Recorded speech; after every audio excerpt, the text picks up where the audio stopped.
Zoéré et danse pour fêter le lancement de cette nouvelle édition. Cette fois, les meilleurs surfeurs de la planète seront de la partie. Ils seront 36 au premier tour. Certains surfeurs sont complètement sereins. D'autres tentent de garder l'esprit léger, comme Matt Heydrolé, le local du spot, remplace Mikey Wright, un surfeur du tour blessé au dos depuis la 4e étape. Sa première série s'annonce difficile. Coloré premier mondial, c'est un bon ami à moi. Il m'aide beaucoup aussi les années d'avant. Il m'a donné plein de planches, mais cette année, voilà, on surfe ensemble. Du coup, voilà, dans la série, c'est compétition, voilà. Et non, il m'impressionne, c'est sûr. Il a un bon niveau, mais c'est pas impossible à le battre, quoi. Iago, il est très bon techniquement aussi. Du coup, ça devrait être un bon duel. Comme l'an dernier, la Tahiti Pro va compter 3 surfeurs polynésiens. Matt Heydrolé et Kaoli Vast, vainqueurs des trials, rejoindront Michel Bourez, seul Tahitien présent sur le tour depuis 2007. Toute l'année, je voyage tout seul et puis d'avoir 2 copains, surtout Maté et Kaoli sur le World Tour avec moi dans le main event, c'est exceptionnel, quoi. Ça va me motiver plus parce que ce sont des jeunes, pour commencer, ce sont 2 jeunes qui dès qu'il y a des jours de gros, ils sont dans l'eau, c'est eux qui prennent les plus grosses, donc on se pousse un peu aussi en même temps.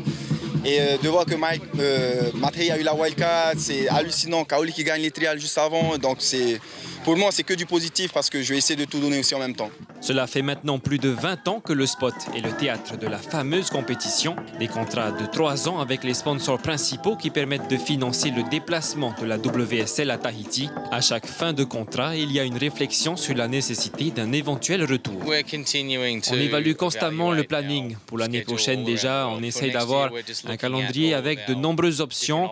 Il doit y avoir de la mixité dans le type de vague et ça doit se passer à des endroits différents dans le monde.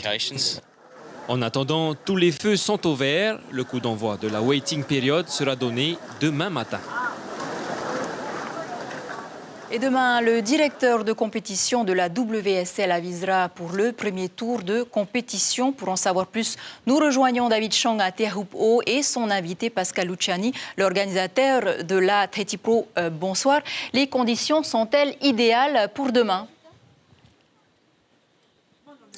Bonsoir Chiquita, et oui, vous l'avez dit, demain va débuter la waiting period de ce Tahiti Pro. Alors, j'ai avec moi Pascal Luciani, organisateur de l'événement pour la WSL. Pascal Luciani qui va nous donner un petit peu des petites précisions à propos d'un éventuel départ de la compétition. Alors, Pascal Luciani, demain, est-ce que les conditions sont favorables pour lancer justement cette compétition ?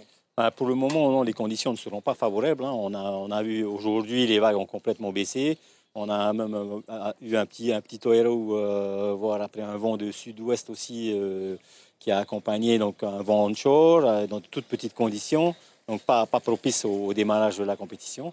Sur Internet, sur les sites sur lesquels on est allé un petit peu visiter, il est plus probable qu'on démarre vendredi après-midi, voire samedi, où il y a une houle qui arrive, qui est vendredi un peu en sud-ouest, samedi et dimanche beaucoup plus en sud, mais une petite accalmie lundi dans la journée, puis ça remonte. On a pris à partir de lundi, mardi jusqu'à voir mercredi, on a un bon sud-sud-ouest à 2 mètres, 2 mètres 50 qui est à l'horizon. Donc on va voir si on va peut-être lancer le premier tour ce week-end et puis on va terminer, peut-être continuer lundi, mardi ou mercredi.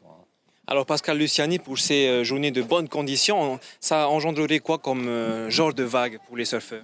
Dans ces conditions, on peut avoir, si c'est vendredi, on pourra avoir des vagues entre 2 mètres, 2 mètres 50, voire 3 mètres dans les séries peut-être. Et lundi, mardi, à peu près la même taille, voire légèrement plus gros, et avec de beaux tubes.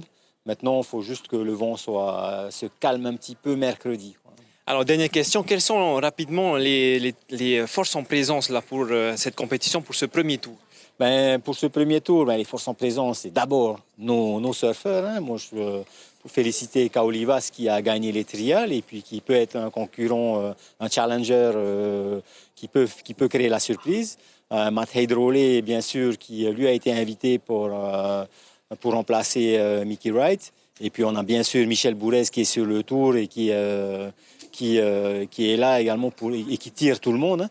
Donc voilà, on a un trio qui est là, qui peut faire mal aux surfeurs internationaux. Donc tout ce qu'on espère, c'est que nos jeunes qui sont montés vont pousser un peu aussi Michel dans son ascension. Donc et puis ça serait bien que nos surfeurs passent le premier tour, le deuxième, voire le troisième, et pourquoi pas aller jusqu'en finale et gagner cet événement qu'on attend depuis longtemps, quoi.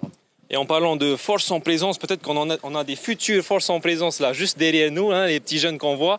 Merci en tout cas Pascal Luciani d'avoir répondu à nos questions. Merci à vous. Et je vous rends l'antenne, Chiquita.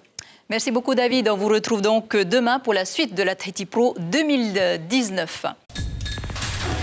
L'information en continu sur Polynésie la première, Internet et réseaux sociaux.